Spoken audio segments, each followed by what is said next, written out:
compound at a rate which can keep the consumption process going. And the faster the rate of consumption, the more so-called economic growth is assumed, and so the machine goes. But hold on, I thought an economy was meant to, I don't know, economize? Doesn't the very term have to do with preservation and efficiency and a reduction of waste? So how does our system, which demands consumption and the more the better, efficiently preserve or economize at all? Well, it doesn't. The intent of the market system is, in fact, the exact opposite of what a real economy is supposed to do, which is efficiently and conservatively orient the materials for production and distribution of life-supporting goods. We live on a finite planet with finite resources, where, for example, the oil we utilize took millions of years to develop, where the minerals we use took billions of years to develop. So, having a system that deliberately promotes the acceleration of consumption for the sake of so-called economic growth is pure ecocidal insanity. Absence of waste, that's what efficiency is. Absence of waste. This system is more wasteful than all the other existing systems in the history of the planet. Every level of life organization and life system is in a state of crisis and challenge and decay or collapse. No peer-reviewed journal in the last 30 years will tell you anything different. That is that every life system is in decline, as well as social programs, as well as our water access. Try to name any means of life that isn't threatened and in danger. You can't. There really isn't one, and that's very, very despairing. But we haven't even figured out the causal mechanism. We don't want to face the causal mechanism. We just want to go on, that's what insanity is, where you keep doing the same thing over and over again, though it clearly doesn't work. Where chickens, etc., come from, we think about something a bit like that. That's also our instinctive idea. But we all know if we really think about it, if we think about it deeply, it's probably a little bit more like that. But that's a lot nicer. It's a lot more romantic. So how do we give you this impression? Well, there are 3 techniques that we use. The third of which is our secret weapon, and I am going to blow it for you tonight. So please stay primed for that. Let's look at technique number 1. Everybody believes what's on the label. So let's look at some examples.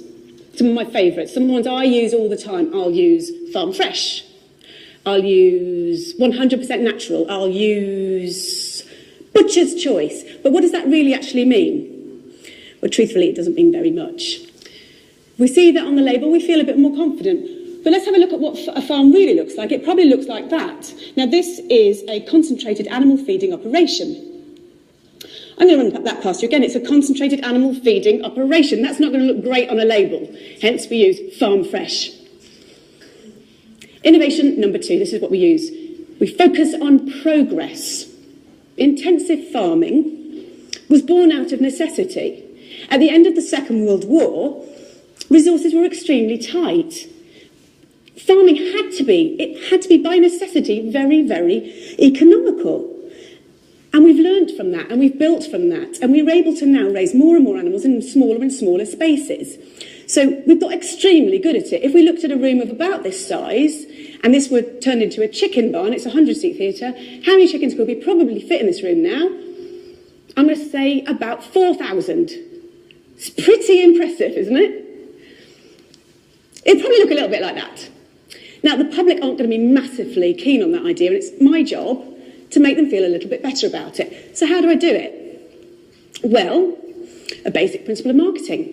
We use the right choice of words, and by using the right choice of words, we can make the conversation, we can focus the conversation the way we want it to. So we'll use an example like this. When you look at that picture, where is your eye drawn? It's drawn right to the middle of the page, massive letters, we've got strive to optimise. What we're looking at in the picture, in reverse, looks a bit like that, but this looks a lot nicer, because we're looking at strive to optimise.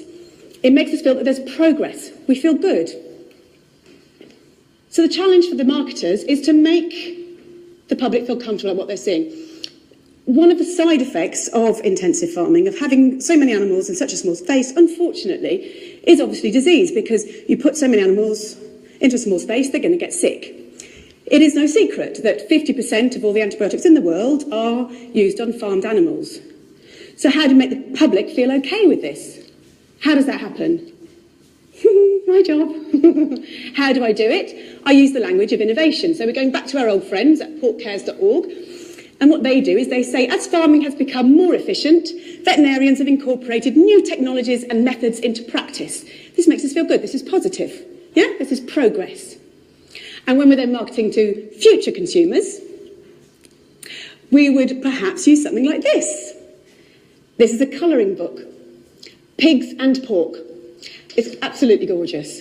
And what we're doing here is we're getting the children to focus on the fact that we're using innovation. So by bringing the pigs out from the muddy fields and into the clean barns, we're taking them away from all that nasty, dirty mud and all the diseases that are lurking there within. Positive. So on to our secret weapon. This is what we really need to focus on. So these two techniques alone, they are not going to work. We need a secret weapon, number 3. It is actually in this room right now. Secret weapon!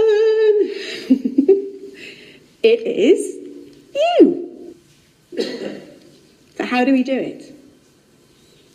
When you're in the supermarket, you don't want to think about where those products have come from. You don't want to think about how those animals have been reared, how they've been treated.